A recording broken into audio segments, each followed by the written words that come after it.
Pourquoi le bilan de compétences est primordial dans la perspective d'une reconversion? Alors le bilan de compétences, faut savoir que c'est un accompagnement qui est inscrit dans le Code du travail. Donc il y a quand même 3 grandes phases qui permettent d'abord, vous avez la phase d'exploration qui vous permet de faire le point sur ce que vous avez fait jusqu'à aujourd'hui, mais aussi via les aspects personnels de la vie. Ensuite, vous avez la phase d'exploration qui permet, tout ça en étant accompagné de votre consultant, de faire immerger des pistes auxquelles forcément vous n'auriez pas pensé en étant en poste.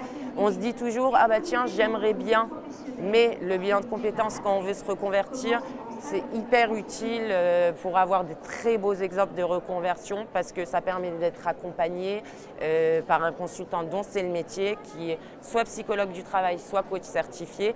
Et nous, en plus, on adapte vraiment notre accompagnement à tout type de personnes, mais les gens en reconversion, c'est vraiment plus que primordial, j'ai envie de dire, parce qu'on a toujours envie de faire plein de choses et là, ça permet de faire ces choses-là, mais en sachant comment les faire, par quel bout les prendre, parce que dans cette phase d'exploration, il va émerger un plan d'action. Et donc, qui dit plan d'action, ça veut dire on passe vraiment à l'action. Tout ça ne reste pas qu'au terme de rêve ou de j'ai envie mais je ne sais pas ou je ne me lance pas. Non, là en plus on est accompagné, donc ça permet d'être proactif. Donc le plan d'action, il y a un agenda, il y a des phases de recherche et on y va, on se lance et après il y a la phase de conclusion. Il faut savoir que 6 mois après, vraiment, on revient faire un point avec son consultant et on voit, on fait les petits ajustements. Mais quand vraiment on a envie de se reconvertir et quand on est accompagné et qu'on le fait par un bilan de compétences, ça permet vraiment que la reconversion soit un réel succès.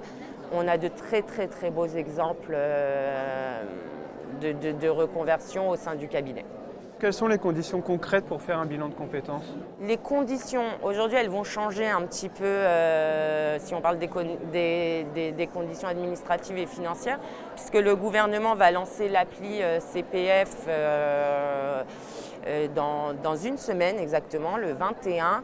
Donc les conditions pour faire un bilan de compétences, il n'y en a pas vraiment, je dirais juste être motivé. Et d'être sûr vraiment de vouloir se lancer dans cette démarche parce que c'est un vrai travail. Le consultant ne fait pas le travail pour vous, le cabinet ne fait pas le travail pour vous. Si vous voulez vous reconvertir, c'est un vrai chantier, c'est un vrai changement de vie. Donc il faut se donner les moyens et donc c'est avoir envie et être motivé. Quel conseil vous donneriez à quelqu'un qui voudrait faire un bilan de compétences? Alors mon conseil vraiment pour faire ça depuis pas mal de temps, c'est des fois laisser de côté être prêt, encore une fois, comme il faut s'investir, il faut être prêt à faire quelques concessions. Le plus important, si je peux dire, c'est vraiment avoir le feeling avec le consultant, de se sentir à l'aise au sein du cabinet, parce que pendant un bilan de compétences, il y a plein de choses qui remuent, il y a plein de pistes qui émergent, il y a plein de choses auxquelles on n'aurait jamais pensé ou qu'on n'aurait jamais dites. Donc c'est vraiment le feeling avec le consultant et de voir que l'approche du cabinet vous plaise. Est-ce qu'il y a des outils dématérialisés? Comment je peux faire? Est-ce qu'ils sont bienveillants? Est-ce qu'ils sont à mon écoute? Est-ce qu'ils font juste du bilan pour faire du bilan? Voilà, donc un des conseils pour les gens qui veulent se reconvertir et qui pensent à faire un bilan de compétences, honnêtement, et je vais même faire de la pub pour mes concurrents, c'est d'aller voir au moins 2-3 centres avant de se lancer dans un bilan de compétences.